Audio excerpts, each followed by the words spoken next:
Olá, tudo bem? Um dia desses eu publiquei um vídeo chamado A Ética Independe de Deus. O autodidata, que acompanha o canal, ele fez o seguinte comentário. Tem uns palavrãozinho aí, né? Fecha os ouvidos das crianças. Tem criança, tira da sala agora. Em última análise, não temos raiva dos outros que nos enganaram. No fundo, temos raiva de ter acreditado.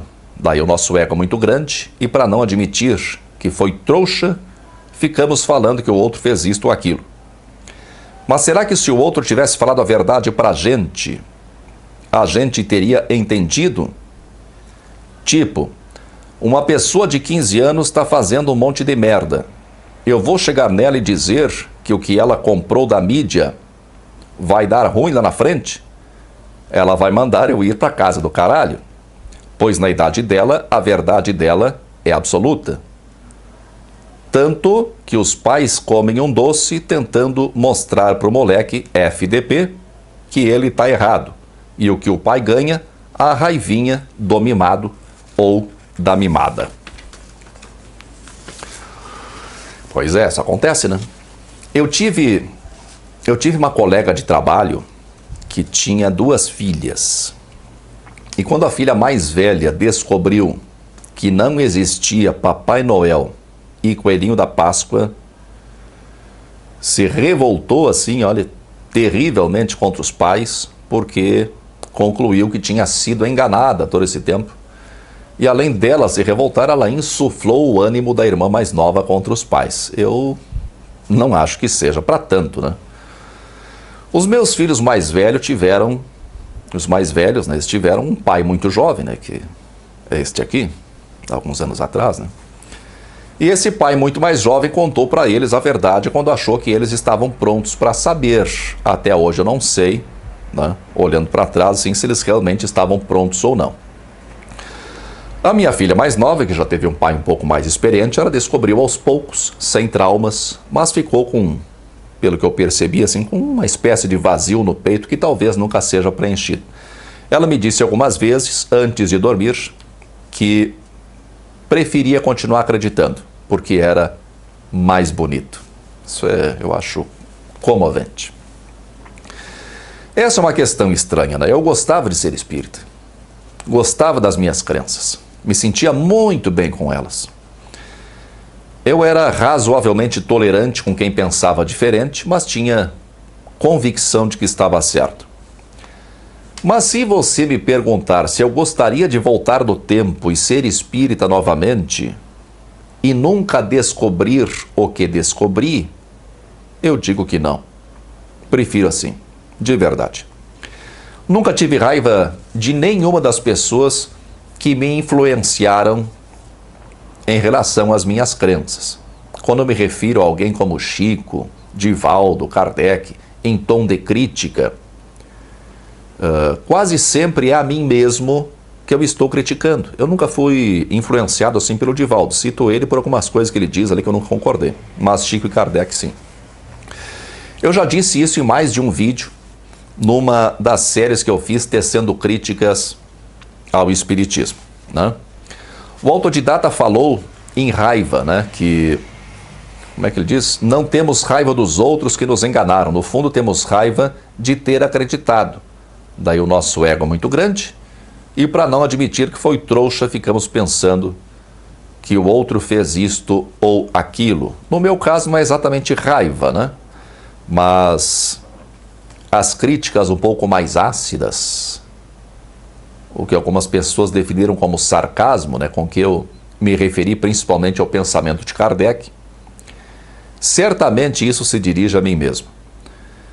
Quando eu critiquei determinadas falas de Kardec, ou as falhas em sua metodologia, a crítica, na verdade, se dirigia a mim mesmo, não tenha dúvida em relação a isso, pois essas mesmas falhas de Kardec, com raras exceções,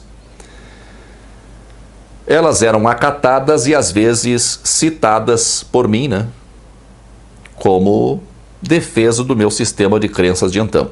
As falhas que mais recentemente descobri na metodologia de Kardec Se foi falha dele por não ter percebido a sua fragilidade, também foi falha minha por não tê-la notada antes, né? O autodidata questiona, pergunta assim: mas será que se o outro tivesse falado a verdade pra gente, a gente teria entendido? Durante alguns anos, eu me dediquei a longos debates em fóruns na internet. Isso ali no comecinho da popularização dos fóruns, né, das redes sociais na internet. Defendi o espiritismo com os melhores argumentos possíveis.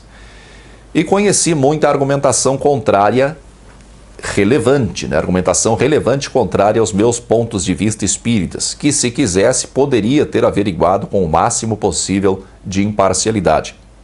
Mas nessa fase da minha vida não adiantava argumentar contra o espiritismo. Eu estava convicto, não estava aberto para aceitar outras possibilidades naquele momento. Eu acredito isso a dois fatores. Em primeiro lugar, ao apego. Somos apegados a muita coisa, inclusive e talvez principalmente apegados às nossas ideias. Grande parte dos espíritas e espiritualistas, de modo geral, criticam os médicos por estes não aceitarem, nem como hipótese, a existência da alma ou princípios como a reencarnação, que poderiam, em alguns casos, auxiliar no diagnóstico e tratamento de certas anomalias. Isso, claro, do ponto de vista deles, espíritas e espiritualistas. Eu entendi o posicionamento dos médicos. Eles dedicaram muitos anos ao estudo e teriam que jogar fora grande parte dos seus paradigmas se quisessem acatar teorias espiritualistas.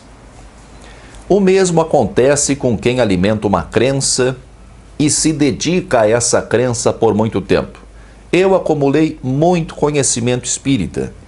Deixar de ser espírita implica em esvaziar a validade desse conhecimento. Implica em ter lido algumas centenas de livros cujo conteúdo, de repente, deixa de ter utilidade prática.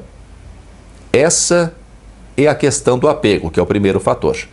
A outra questão diz respeito às influências que sofremos, né? As influências que sofremos.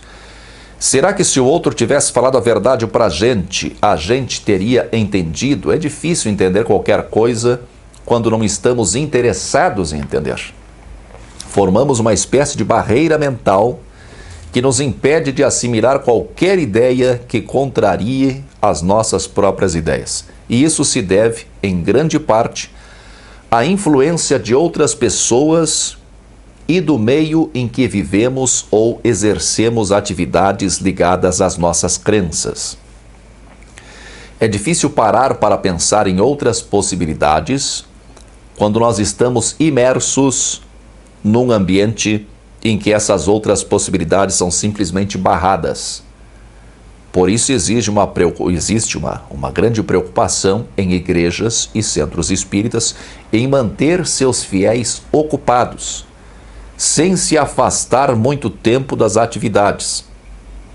Agora, em tempo de coronavírus, isso está difícil, né? Porque ninguém mais está frequentando igreja e centro espírita. Eu conheci centros espíritas que promoviam cursos de verão para que os trabalhadores e os estudantes da casa, né, principalmente, não ficassem muito tempo afastados.